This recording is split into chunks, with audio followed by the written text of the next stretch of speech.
want a career in veterinary science, so I took Pima JTED because it was my first step of getting there and getting experience in the field, and being here really helps you get towards any degree or any job in the field that you want to pursue.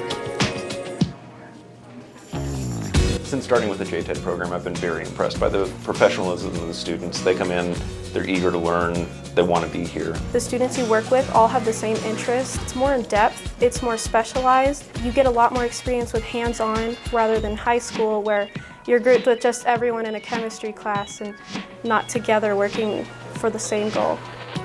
In veterinary medicine as a whole, we have a shortage of veterinary technicians and veterinary assistants.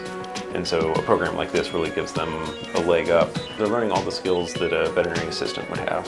When I first got into the veterinary field, I worked as a kennel assistant, getting urine, feces off the floor of kennels and washing dishes, and I really didn't have any interaction with the animals that were in that hospital.